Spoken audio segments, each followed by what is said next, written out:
Bendiciones, continuaré con la serie de las disciplinas espirituales. Hoy hablaré acerca de una disciplina interna más. Me corresponde tocar la disciplina del estudio. Deseo que se encuentren practicando las dos anteriores, la oración y el ayuno. Debo de aclarar que estas pláticas son de carácter formativo, por lo que solamente escucharlas sin practicarlas no tendrá ningún beneficio. Será necesario que cada uno elabore su propio plan para poder ejercitarlas y de esta manera puedan buscar la presencia de Dios a través de las disciplinas espirituales. Si es así, entonces de seguro que va a ser de beneficio para su vida.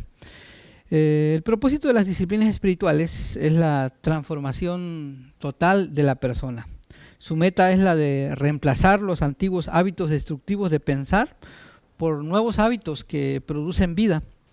En ninguna parte este propósito se ve más claramente, sino a través de la disciplina del estudio, que es la que nos corresponde ahora. El apóstol Pablo nos dice que seríamos transformados si logramos renovar, transformar nuestra manera de pensar, es decir, nuestra mente. El entendimiento se renueva al aplicar nuevas cosas que van a poder producir una transformación, una renovación al estilo de vida de manera completa. La disciplina del estudio es el primer vehículo que nos lleva a cumplir con el precepto de Pablo: en esto pensad. Él escribió: por lo demás, hermanos, todo lo que es verdadero, todo lo honesto, todo lo justo, todo lo puro, todo lo amable, todo lo que es de buen nombre, si hay virtud alguna, si algo digno de alabanza, en esto pensad. Es decir, en esto hay que llenar nuestra mente y para ello pues necesitamos conocerlo. Por lo tanto, nosotros deberíamos regocijarnos por el hecho de que no quedamos entregados a nuestras propias habilidades naturales, sino que nos han dado los medios de gracia de Dios para que podamos transformar nuestra mente y como consecuencia nuestros espíritus puedan ser también renovados, transformados. Muchos cristianos permanecen como esclavos de los temores y de los afanes, simplemente porque no aprovechan la disciplina del estudio. Se dice que como iglesia en pleno siglo XXI nosotros experimentamos un gran analfabetismo bíblico. Solamente sabemos acerca de la Biblia, pero no conocemos realmente de la palabra de Dios. Y esto es realmente preocupante. Hay cristianos que pueden ser fieles en cuanto a asistir a la iglesia y sinceros en cuanto a cumplir sus deberes religiosos. Pero si observamos sus vidas, no han cambiado. Aquí no se refiere solamente a los que se someten a fórmulas religiosas, sino a aquellos inclusive que genuinamente buscan adorar y obedecer al Señor Jesucristo, pero que en realidad no se mira una transformación. Probablemente estos pueden cantar con mucho gozo, pueden orar de manera muy ferviente en el Espíritu y vivir de manera obediente hasta donde sus conocimientos le permiten. Inclusive pueden hasta recibir visiones y manifestaciones divinas y sin embargo el tenor de sus vidas permanecen sin cambio. La pregunta es ¿por qué? Si asiste al templo, si canta, si ora, ¿por qué su vida realmente no ha cambiado? Porque en realidad nunca han tomado en serio el estudio de la palabra del Señor. Ese estudio que puede transformarle. Una ventaja que tiene el estudio de la palabra es que la Biblia es un libro transformador, es un libro que genera vida. Jesús declaró inequivocadamente que el conocimiento de la verdad es lo que nos haría libres. Y conoceréis la verdad y la verdad os hará libres. Los buenos sentimientos no nos harán libres. Las experiencias de éxtasis espirituales no nos harán libres. El hecho de fascinarnos con Jesús tampoco nos libertará. Sin el conocimiento de la verdad no seremos libres. Este principio es verdadero en todo aspecto de la conducta humana, pero se hace de manera más especial en lo que se refiere a la vida espiritual. La fe no está divorciada del conocimiento. La fe no es ciega. La persona que realmente conoce de Dios a través de la palabra puede profundizar realmente en esa compañía, en esa dirección de Dios. Puede realmente experimentar de una manera más profunda las promesas de Dios. Quien no conoce de las promesas de Dios, quien no conoce de Dios por lo que está escrito, en realidad su fe es muy débil. Y con facilidad nosotros, quien vive en esa poca profundidad, cualquier cosa que escuche realmente lo cambiará de dirección. sobre todo ahora nosotros. Nosotros somos bombardeados, la globalidad en la que estamos viviendo, los medios de comunicación, especialmente lo que tiene que ver con el internet, nos bombardea. Es más, todos los días ustedes reciben en su WhatsApp un montón realmente de información. Y muchas de ellas simplemente son posiciones que aparentan tener un buen sentir, pero que no están basadas en la palabra de Dios. Y nosotros simplemente lo vemos, lo leemos, lo creemos tal vez y inmediatamente lo damos a conocer, sin filtrarlo realmente por el conocimiento de la palabra del Señor. Tristemente, algunos han sido llevados a una esclavitud sumamente cruel por las falsas enseñanzas, porque no tenemos la capacidad realmente para detenernos y para traerlos realmente a la Biblia, a la palabra de Dios. Inclusive hay personas que dicen, es que el Espíritu Santo me lo reveló, tuve un sueño. Quiero decirles algo, jamás el Espíritu Santo se va a contradecir con lo que la palabra del Señor dice. El Espíritu Santo que inspiró a aquellos hombres y mujeres para escribir la palabra de Dios, siempre va a ir en armonía con la dirección que el Espíritu Santo siga ofreciendo aún en pleno siglo XXI. Entonces tenga mucho cuidado. La falta de conocimiento nos hace abrir las manos y recibir todo lo que nos dicen como que si fuera cierto. ¿Qué es el estudio? Porque realmente esta disciplina tiene que ver con el estudio. De manera general, el estudio es una clase específica de experiencia en la cual, a través de la cuidadosa observación de estructuras objetivas, hacemos que nuestro proceso de pensamiento se mueva en determinada manera.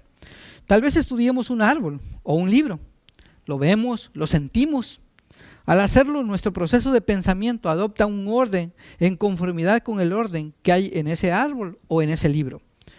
Cuando esto se hace con concentración, percepción y repetición, se forman en nosotros hábitos, nuevos hábitos arraigados de pensamiento.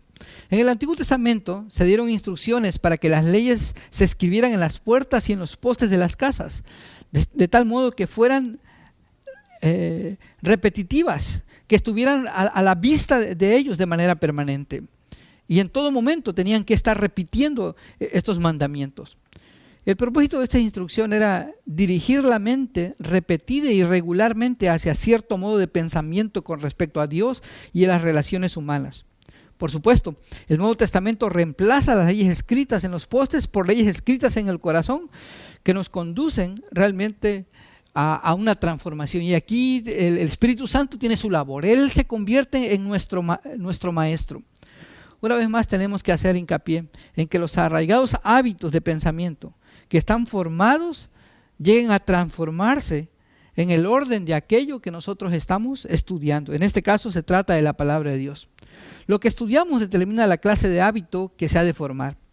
Esa fue la razón por la que el apóstol Pablo nos exhorta a concentrar nuestros pensamientos en todo lo puro, en todo lo amable y de buen nombre.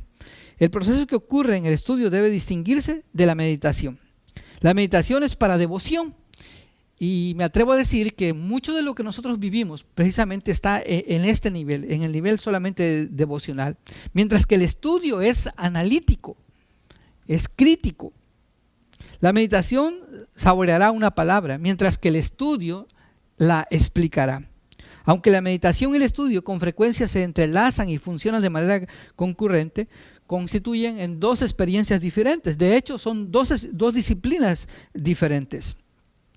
El estudio ofrece cierta estructura objetiva dentro de la cual la meditación puede funcionar de una mejor manera. La tarea principal del estudio es la percepción de la realidad de una determinada situación, determinado encuentro o de un determinado libro. Quiero hablar de 4 pasos que deben de guiarnos en este proceso de estudio y especialmente de estudio de la palabra del Señor. En primer lugar, la repetición. La repetición es una manera de concentrar regularmente la mente en una dirección específica para arraigar así los hábitos de pensamiento. Aunque la repetición ha recibido cierta mala aceptación hoy, sin embargo es importante entender que la repetición por sí sola, sin siquiera entender lo que se está repitiendo, afecta a la mente interna. Los arraigados hábitos de pensamiento pueden formarse con solo la repetición, con lo cual se cambia así la conducta de una persona. El hecho de que una persona esté escuchando algo que le dice que es importante, que le dice que tiene que valor, que es de valor, su mente realmente lo hará entendiendo, lo entenderá y comenzará a actuar en esa dirección. Por lo contrario, si está saturando su mente de cosas negativas, le dice que no puede, que realmente esto es imposible, su mente también se hará floja y lo guiará a no poder realmente salir de la situación. Esa es la razón principal que respalda al poder estar repitiendo. El que entre un conocimiento a la mente, dijera un escritor, se crean como surcos en el cerebro que van a facilitar realmente el actuar. Así se educa realmente la mente interna y con el tiempo responderá modificando la conducta en conformidad con esa afirmación. Y qué hermoso que podamos nosotros de manera repetitiva poner en nuestra mente, al alcance de nuestra mente, el conocimiento de la gloriosa palabra de Dios. Además de la repetición, necesitamos avanzar a un paso más, es la concentración. Este sería el segundo paso del estudio. Si además de dedicar la mente repetidamente al tema, la persona se concentra en lo que está estudiando, el aprendizaje aumenta inmensamente. La concentración enfoca la mente, la atención se enfoca en lo que se está estudiando. La mente humana tiene una capacidad increíble para concentrarse. Constantemente nosotros estamos recibiendo miles de estímulos, cada una de las cuales nuestra mente los va almacenando en su banco de memoria, mientras se enfoca en unos cuantos. Esta capacidad natural del cerebro se intensifica cuando con intencionalidad de propósito concentramos nuestra atención en el objeto de estudio que deseamos. Ojalá que ese objeto de estudio sea Dios. Cuando no solo canalizamos de manera repetida las cosas en nuestra mente, en esa dirección que queremos, sino además nos concentramos con una atención especial en el tema, de seguro vamos a llegar a un nuevo nivel de comprensión y vamos a poder entender más de lo que la palabra del Señor tiene preparada para nosotros. La comprensión entonces se vuelve el tercer paso en la disciplina del estudio. La comprensión nos conduce a la penetración y al discernimiento. Nos ofrece la base para la verdadera percepción de la realidad. Pero además de la comprensión se necesita la reflexión. Aunque la comprensión define lo que estamos estudiando, la reflexión define su significado. El hecho de reflexionar, literalmente dice un escritor, de rumiar como el animal lo hace con algo que le ha encontrado sabor. También nosotros debemos de concentrarnos de tal manera que así podemos llegar a conocer esa realidad y nuestra vida interna va a ser transformada. La reflexión nos lleva a ver las cosas desde el punto de vista de Dios. En la reflexión no solo llegamos a entender nuestro tema de estudio, sino a entendernos inclusive a nosotros mismos. Jesús habló con frecuencia acerca de oídos que no oyen y de ojos que no ven, y ojalá ese no sea el caso nuestro. Cuando ponderamos el significado de lo que estudiamos, llegamos a oír y a ver las cosas de una manera diferente. Pronto se hace obvio que el estudio demanda humildad. El estudio no puede ocurrir mientras no estemos dispuestos a someternos al tema, o en este caso de someternos a lo que Dios tiene en su escritura. Tenemos que someternos a ese sistema de la palabra. Tenemos que acudir como estudiantes, no como maestros. Y esa es parte de lo que de repente nos hace daño. Nosotros ya venimos con un cuadro mental y cuando leemos el pasaje inmediatamente lo conectamos con esas experiencias. En lugar de venir con una mente abierta, con una mente limpia y encontrar algo nuevo esa mañana o ese día en que nosotros estamos leyendo, nuestros prejuicios hacen que cambiemos el contenido de la escritura y lo acomodamos realmente a nuestro sentir. Aquí yo quiero hacerles un reto al final de cuentas. Venga la palabra, venga el estudio de la palabra como si no supiera nada. Es decir, sin ninguno de esos prejuicios. Porque probablemente en el camino usted ha acumulado realmente cosas que la Biblia no quiso decir. O que se dijeron, o alguien lo repitió en una circunstancia diferente. Hoy su circunstancia es diferente. Por lo tanto, la Biblia tiene un mensaje diferente que comunicarle a usted. Simplemente haga un ejercicio. Lea el Salmo 23. Estúdielo detenidamente y usted va a encontrar un nuevo significado para su vida. Atrévase a hacer eso. Es decir, no venga con prejuicios al pasaje.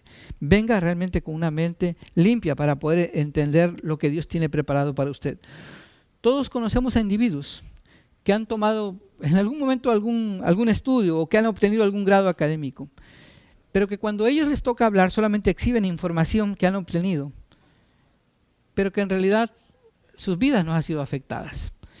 Nosotros entendemos que nuestras vidas necesitan ser afectadas por ese conocer de la palabra de Dios, por ese entender nuevo de la palabra de Dios. Desafortunadamente, estudiar no es una tarea sencilla. El estudio es un asunto complejo, especialmente cuando uno inicia este recorrido. Quiero animarles a estudiar. Estudiar es un arte que exige realmente concentración de parte nuestra, tiempo de parte nuestra. La mayoría de las personas suponen que porque saben leer las palabras, saben estudiar. Yo quiero retarles a cambiar esa manera de pensar.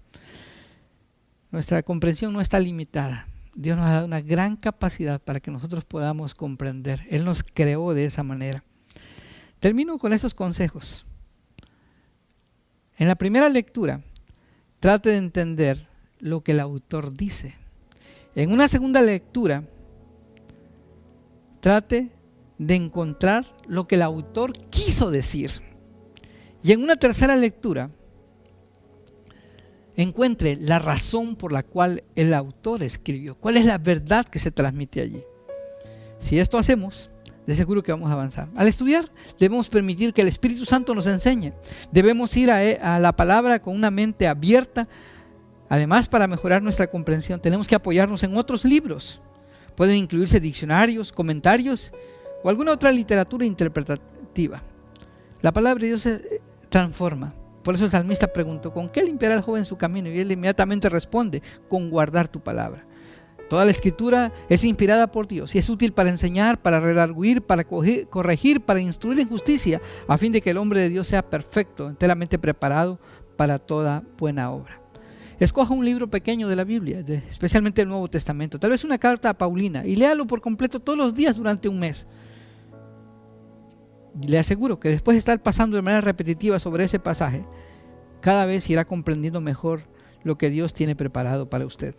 Espere oír nuevas cosas de nuevas maneras. De ser posible, lleve un diario que le vaya ayudando a descubrir nuevas verdades. Alexander Pope dijo, no hay estudio que no sea capaz de deleitarnos después que nos dediquemos un poco a él. Vale la pena dedicar al estudio de la palabra de Dios nuestro mayor esfuerzo. El reto, recuerde, nos toca orar, podemos incursionar en el ayuno, pero vamos a encontrar la base de lo que nosotros estamos practicando a través del estudio y especialmente el estudio de la palabra del Señor. Que Dios les bendiga, les ayude y que puedan estar practicando estas disciplinas.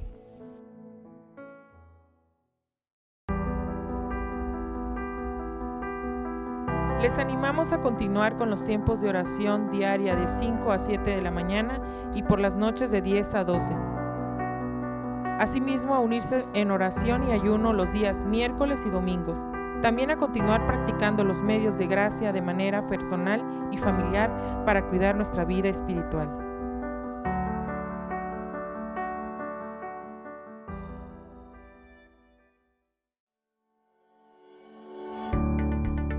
Este miércoles queremos invitarte a continuar escuchando las disciplinas espirituales impartidas por nuestro pastor.